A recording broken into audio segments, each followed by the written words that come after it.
Americans spent more than $36 billion on their animals last year. Our financial expert Juliette Fairley is here to talk about how to keep from overspending and keep yourself out of the doghouse. Thanks for joining us, Juliette. People do spend a lot of money on their pets. They spend $13 billion on medical care for their pets and $36 billion on mink coats and diamond collars and all these extraneous things, and then they wonder why they don't have any money. Well, let's talk just first of all, when you have an animal, something happens, you rush into the animal ER, you don't think, you just act. For many animal owners, and you're out $2-3 grand right away. For sure. Some people buy pet insurance. Is that a good option? It's definitely a good option, but the pet insurance does have limitations and it doesn't cover everything.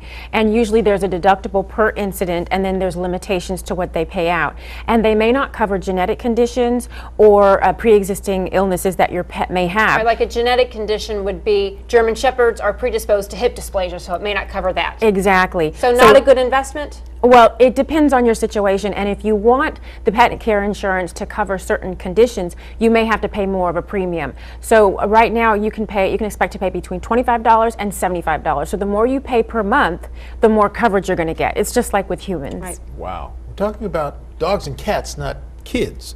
These are dogs and cats, and you know, they have stem cell treatment for animals, and they also have MRIs for animals. I mean, they have the same thing that they have for humans now they have for animals, and they become part of our family. We want to keep them alive, and now that we can, we try to. Well, for many people, I'm sorry. Well, I was going to ask you about the whole grooming cost thing. Oh, yeah. I'm certain there must be things you can do yourself to minimize the outlay of money. Definitely. Well, it costs about $40 if you go outside of the home, depending on the area that you live in, to have the dog or cat bathed, and they have their nails trimmed and their ears trimmed and all that sort of thing. But you could do it yourself in the backyard with your children with a hose in the summertime, or you can take the dog into the bathtub. And then cats, they clean themselves, so you can cut back on costs. Also, if you brush the coat of the animal on a regular basis, you're going to cut down on grooming costs. When in these tough financial times, a lot of people have had to give up their animals because they're not able to afford care. What type of advice do you have if you have an animal who is sick or is just in need of shots? What kind of negotiating can you do with your vet these days? Well, you definitely want to shop around. Some vets charge more than others, so you get a quote from one, and then you may have to drive a little ways, but it's worth the money.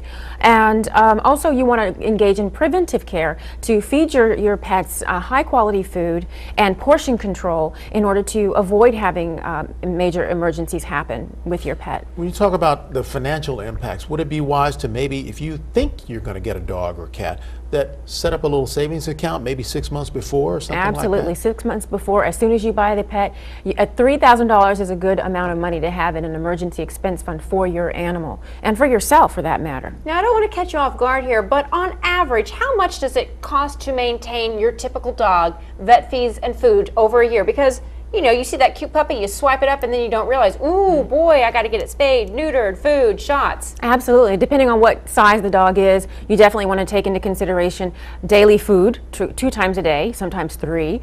You want to take in dog walker if you're working and you don't have time to walk the dog, and that varies depending on where you live. You've got, of course, the vet care, and then the pet care insurance could possibly help in your situation, so it'd depending. Be a couple $1,000s a year just for basic care. More than $2,000. Okay, I so would a lot of think. people You've got underestimate. pet food. Pet food is almost is as expensive as human food.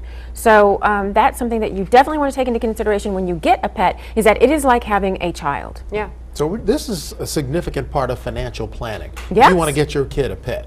You got to sit down and plot out all of these different things before you go to the store. Yes, and the teeth of the animal is very important, because dental disease in an animal can lead to heart, kidney, liver problems, just like in humans. So they really are an expense, and before you take them on, make sure that you can afford it. So and perhaps a nice little aquarium as opposed to a dog. Well, that has expenses too, because you have to clean it, and so that may not have as much expense, but then you do have time and labor involved in cleaning an aquarium. All right, well, Juliette, we thank you so much for taking the time to talk with us and explain and really take into consideration it's more than just a cute little fuzzy animal. Yeah. It's a financial investment as well. Thank you. All right, we thank you for that report.